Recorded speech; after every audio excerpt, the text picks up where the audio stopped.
tá super completo. E foi um tapa na cara dos brasileiros que só falaram besteira, falaram mal da equipe, acusaram de racismo, entre outras coisas, feriram o orgulho dos resgatistas. E ele contou com detalhes tudo o que aconteceu lá, como foi, e deu um tapa na cara de todo mundo que falou mal.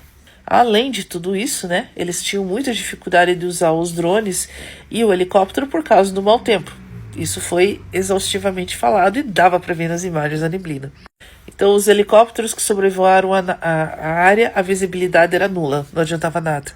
E como eu já falei anteriormente, né, os drones térmicos também não conseguiam captar nenhuma imagem que desse para perceber ali o calor do corpo da Juliana.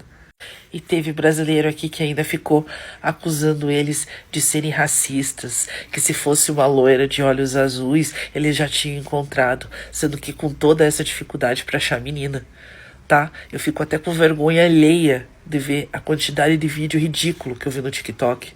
Seorang bule asal Brasil akhirnya angkat bicara mengenai proses penyelamatan Juliana Marins di Gunung Rinjani, Indonesia.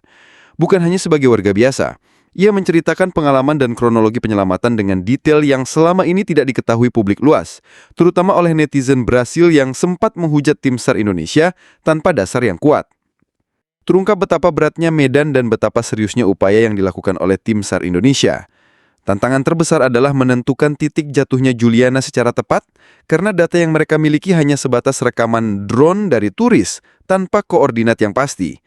Kondisi geografis yang curam, penuh kabut tebal, serta minim visibilitas membuat pencarian menjadi jauh lebih rumit dan berbahaya.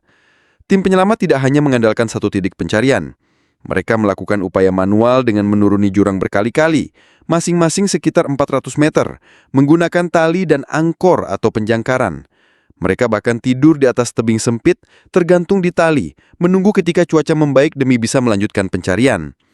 Para relawan dan profesional ini bekerja tanpa tidur, minim makanan, dan terus bertahan di cuaca dingin serta medan yang tidak bersahabat. Lebih dari sekedar misi, penyelamatan ini menjadi soal harga diri dan kemanusiaan. Mereka terus berusaha walau semangat mereka sempat diuji oleh hinaan dan tuduhan tanpa berdasar dari warganet luar negeri. Mereka ingin membuktikan bahwa Indonesia bukan negara lemah dan rakyatnya punya keberanian dan rasa kemanusiaan yang tinggi.